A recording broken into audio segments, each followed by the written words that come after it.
नमस्कार, मैं हूं कपिल तिवारी। दी भारत में आपका स्वागत है। नमस्कार, मैं हूं नैन्सी रावत। पेश है आज के मुख्य समाचार। कोरोना से राहत, पिछले 24 घंटे में 13,734 नए मामले दर्ज।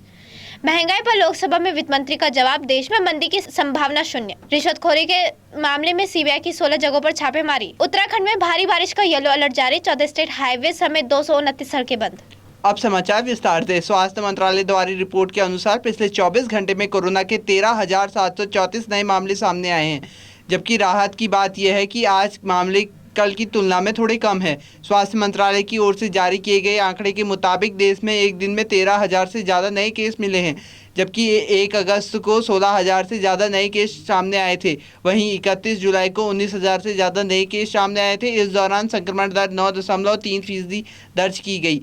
वहीं 13,000 से ज़्यादा सैंपलों की जांच की गई थी। राहत की बात यह है कि 900 से ज़्यादा मरीजों ने कोरोना को हराया। होम आइसोलेशन में उपचार करने वाले मरीजों की संख्या 2900 के करीब है। वहीं दूसरी तरफ वित्त मंत्री निर्मला सीतारमण ने कहा कि महामारी और रूस यूक्रेन युद्ध जैसे वैश्विक संकट के बावजूद मोदी सरकार ने महंगाई को काफी हद तक काबू में रखा है, क्योंकि उन्होंने कहा कि एक सर्वे के मुताबिक भारत में मंदी की संभावना शून्य है। लोकसभा में महंगाई पर हुई चर्चा का जवाब देते हुए वित्त मंत्री ने कहा कि सरकार ने महंगाई को कम करने के लिए कई कदम उठाए। हालांकि उनके जवाब से असंतुष्ट कांग्रेस ने जवाब के बीच में ही सदन से वॉकआउट किया। सीतारमण ने कहा कि तमाम कठिनाइयों के बावजूद सरकार ने ऐसे कदम उठाए हैं जिससे महंगाई को 7% के आसपास रखा जा सके। सीतारमण ने कहा कि दालों और खाद्य तेलों के दाम काबू में रखने के लिए सरकार ने आयात शुल्क घटाने जैसे कई कदम उठाए और उनका फायदा भी हुआ। तो दूसरी ओर बात करेंगे सीबीआई के ताबड़तोड़ छापों के बारे में। सीबीआई ने रिश्वतखोरी के आरोप में पूर्व मध्य रेलवे के मुख्य परिवहन प्रबंधक समेत 6 लोगों को गिरफ्तार किया है। इनमें अन्य 2 रेलवे के अधिकारी और एक निजी व्यक्ति शामिल है। सीबीआई ने इस मामले में सोनपुर, कोलकाता समेत 16 जगहों पर छापेमारी कर 46 लाख रुपए से ज्यादा की नकदी बरामद की है। सीबीआई प्रवक्ता आरसी जोशी के मुताबिक इस मामले में जिन लोगों को गिरफ्तार किया गया है उनमें भारतीय रेलवे यातायात सेवा के 1996 बैच के वरिष्ठ अधिकारी और पूर्व मध्य रेलवे में मुख्य माल परिवहन प्रबंधक पद पर तैनात संजय कुमार तथा 2 अन्य अधिकारी रुपेश कुमार और सचिन मिश्रा शामिल हैं। इस तलाशी के दौरान विभिन्न आपत्तिजनक दस्तावेज और 46,50,000 रुपये बरामद हुए। खबरों में आगे बढ़ते हुए बात करेंगे उत्तराखंड के कुछ प्रमुख खबरों की। उत्तराखंड के कई इलाकों में आज भी मौसम खराब बना हुआ है। इसको देखते हुए मौसम वैज्ञानिकों ने येलो अलर्ट जारी किया। इतना ही नहीं, अगले 24 घंटे के अंदर मैदान से लेकर पहाड़ तक झमाझम बारिश की संभावना जताई जा रही है। मौसम विज्ञान केंद्र के निदेशक विक्रम सिंह ने बताया कि चंपावत, नैनीताल, उधम सिंह नगर में भारी बारिश की संभावना है। बाकी जिलों में तेज गर्जना के साथ ही हल्की बारिश और मध्यम बारिश की संभावना जताई जा रही है। प्रदेश में भारी बारिश के बाद सड़कों पर मलबा बोल्डर आने से 14 स्टेट हाईवे समेत कुल 229 सड़कें बंद हो गई हैं। सोमवार को 86 सड़कों को खोला गया। सड़कों को खोलने के काम में 297 जेसीबी मशीनों को लगाया गया है। तो दूसरी ओर उत्तराखंड में उत्तरकाशी जिले के नौगांव नेशनल पार्क में चीन सीमा से जुड़ी 2 सीमांत सड़कों के निर्माण का रास्ता साफ हो गया है। इसी सप्ताह में हुई राष्ट्रीय वन्य बोर्ड की बैठक में इन सड़कों के निर्माण के लिए भूमि हस्तांतरण की मंजूरी दी गई है। वहीं केदारनाथ और हेमकुंड साहिब रोपवे प्रस्ताव पर तकनीकी दिक्कतों के चलते चर्चा नहीं हो पाई। इसी के लिए 30.39 हेक्टेयर भूमि हस्तांतरित की जानी है। इस सड़क का इस्तेमाल आईटीबीपी बॉर्डर तक जाने के लिए पैदल ट्रैक रूट के तौर पर तक होता आया है। दूसरी सड़क मंडी से सौंग चोला तक कुल लंबाई 17.6 किलोमीटर बनी है। अब वक्त है एक छोटे से ब्रेक का। ITM हमारा, इसमें बहती ज्ञान की गंगा है, इसमें रहती प्रेम की यमुना है, सिद्धांतों का उच्च हिमालय है, भक्ति सिखाता एक तिरंगा है,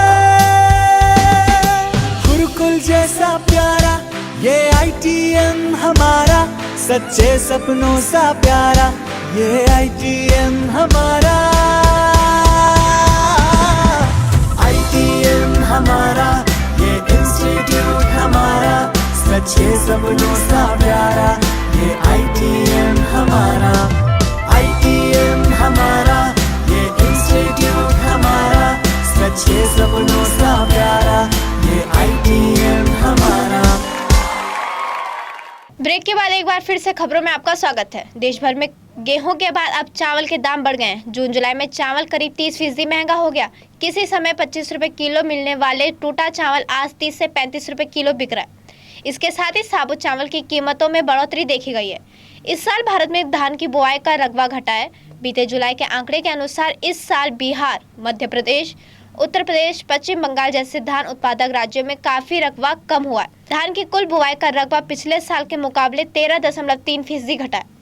आपको बता दें कि पूर्वोत्तर के 6 राज्यों में धान का रकबा पिछले साल के मुकाबले 37.70 लाख हेक्टेयर घटा है। यदि 1 हेक्टेयर औसत में 2.6 टन उपजा भी जोड़ा जाए तो धान की उपज में 100 लाख टन की कमी थी। खबरों का सिलसिला आगे बढ़ाते हुए नजर डालते हैं अंतर्राष्ट्रीय खबरों पर। अलकायदा सरगना और खूंखार आतंकी अल ज़वाहिरी को अमेरिकी सीक्रेट ऑपरेशन में रविवार की सुबह गिराया गया। ज़वाहिरी की मौत की खबर 2 दिन के बाद सार्वजनिक की गई। हेलफायर मिसाइल का इस्तेमाल करते हुए अल ज़वाहिरी का अफगानिस्तान की राजधानी काबुल में मार गिराने का दावा किया गया है।